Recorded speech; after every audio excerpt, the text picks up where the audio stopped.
Hey guys, so today we had a fantastic session with Collins. It was our first session and she was very, very brave today. She was a little unsure at first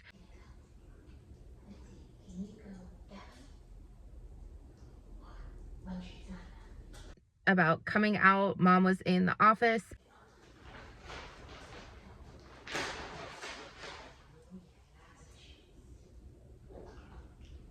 We worked a lot on just getting her out and introducing that correct marker of when she gets a treat, I'm going to go ahead and give her that correct marker to let her know, hey, this is good. Yes. Yes. We're starting to incorporate that yes means treats. And eventually what that's going to turn into in her mind is yes means I just did something that's getting me a treat, because we're going to pair it with enough different behaviors going forward that she's going to start knowing that, ooh, whatever behavior I just did is what made you say yes. Going forward, anytime you see her doing a behavior you really like her doing, go ahead and give that correct marker as soon as you see the behavior, and then you can get her the treat. So it's more important to say yes than it is to have the treat on hand right away. So make sure you get that correct marker time like on point the best that you can. The other thing again that we worked on was her name. So getting her attention. Collins! Yes. There we go. Good job. Collins! Yes! Good job. So while it looks like I'm asking her to come towards me, what I'm actually asking is for her to look in my direction. Collins! Yes! Good job. So if she's looking at me, we can't really practice this, right? Collins! Yes!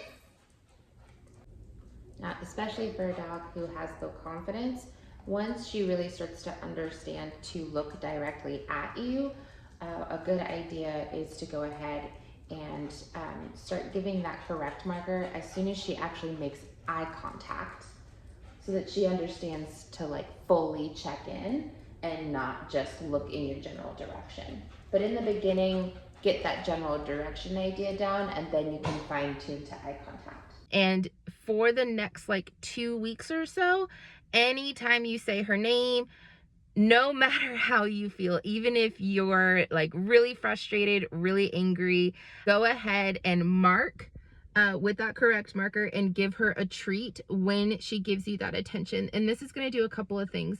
One, it's going to show her listening to her name always pays off. Giving you her attention when you say her name always pays off.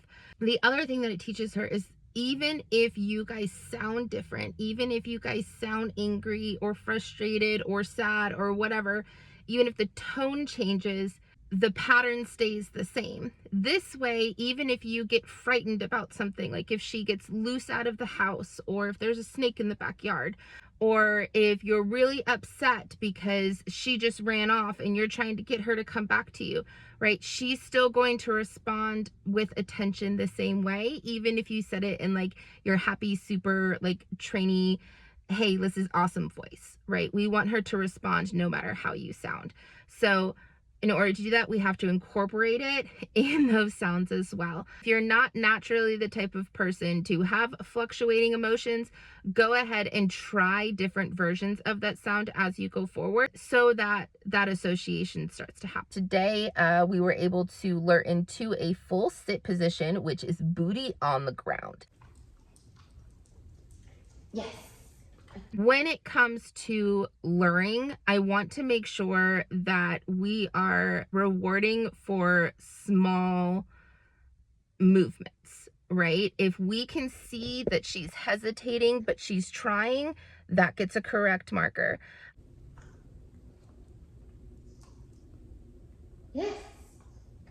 So it may look like what I'm doing is rewarding her for the step backs, but what I'm really marking and rewarding here is her stepping back, but keeping her back leg still. So essentially, right? That little movement back. So like right there, she moved her back legs. Yes. What I'm looking for is that lean back.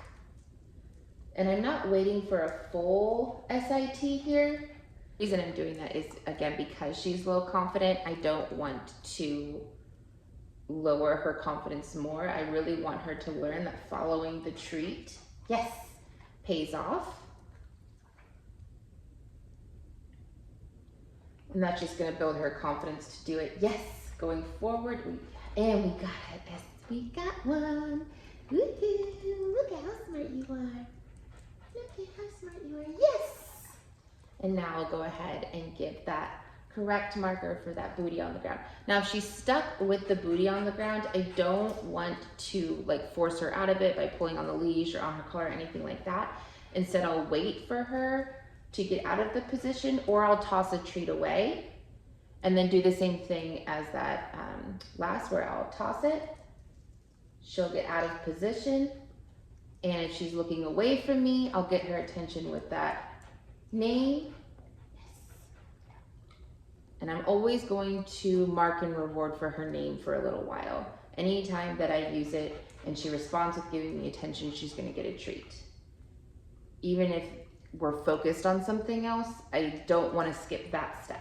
And then for the down, what we're looking for in the end is the belly on the ground. So right now we're about halfway there. We're going from the sit. I feel like that might be a little bit easier for her. I feel like me putting my hand towards her body as opposed to away from her body is going to make her a little bit more uncomfortable. So we're starting from the sit and then going down and then forward into the down position. Yes. So same thing, I want to go ahead and encourage that movement towards the treat. So while I'm not getting the full motion, I'm gonna go ahead and reward for her attempting to follow.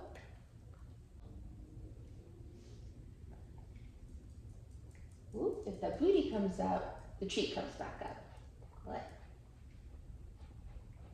Yes.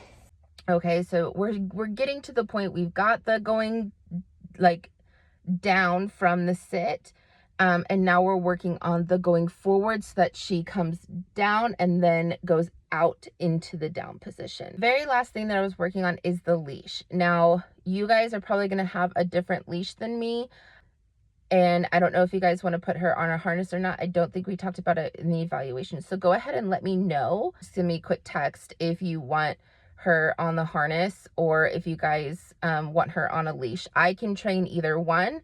If you are using a harness and the harness is a front attachment, you're good to go.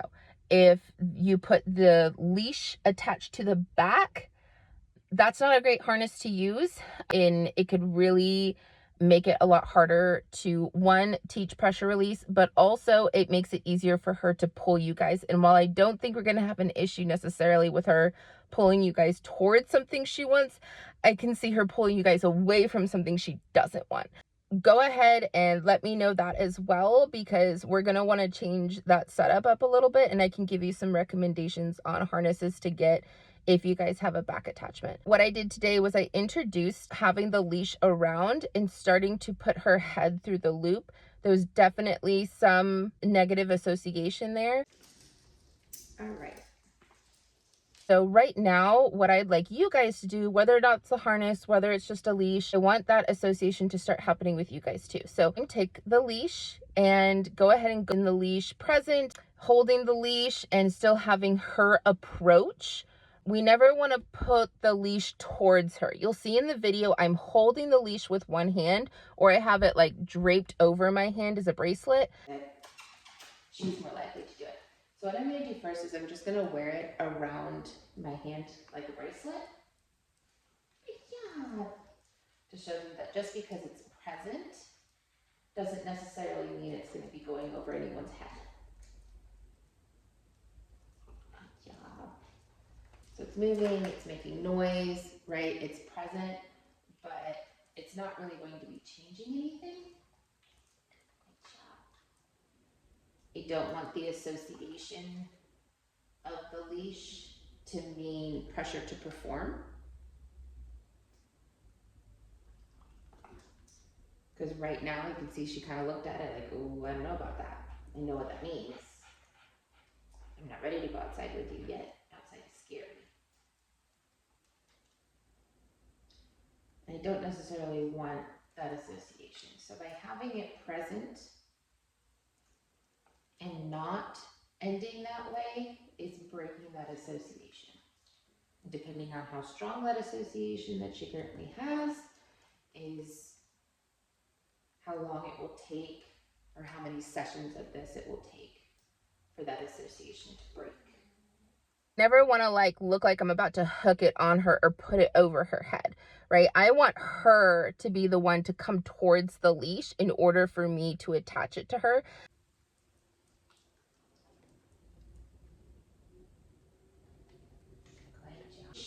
And no dogs are freaking out. Yes? So now what I'm going to do is I'm going to have my hand a little bit closer to the leash. So instead of my hand coming way out here to the dog, I'm going to hold my hand a little closer to the leash where the dogs have to step in. So whoever's the bravest gets the treat. And this is kind of where it's nice where you have multiple dogs, because good job, Colin. Yes, because it kind of becomes a little bit of a rivalry of, hey, they both want the treats, and if you're not brave, you're gonna miss out. You're not gonna get one. There we go. So today, even if Collins does fantastic and gets her head through the leash, I'm not going to drop it around her neck.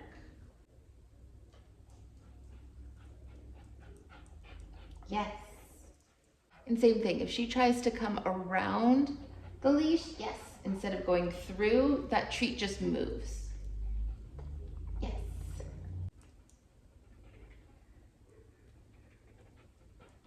Good girl. We're so close to it going around her ears. Yes. This does a couple of things. One, it takes away the pressure, which with low confidence dogs, we want to take away as much pressure as possible. Okay. And two, it gives her the autonomy to go, okay, I'm ready to do this, right? I'm accepting, I'm giving consent, and I'm ready to go on to this walk or this next step. And this can help kind of bridge that communication gap of when she's feeling like, you know what, I just don't have it in me today to go on a walk. I'm already stressed out. It's been, a rough couple of days. I'm just not feeling a walk right now. And I don't want anything to do with that leash. Instead of her running away from you, she's just not approaching you when you have the leash. So you can see that as a communication from her going forward. If you have any questions, of course, let me know. Go ahead and get that crate set up. And once that's there, I'll show you a couple of games to play and let me know about the next time that I can come out for a session and we'll go ahead for round 2.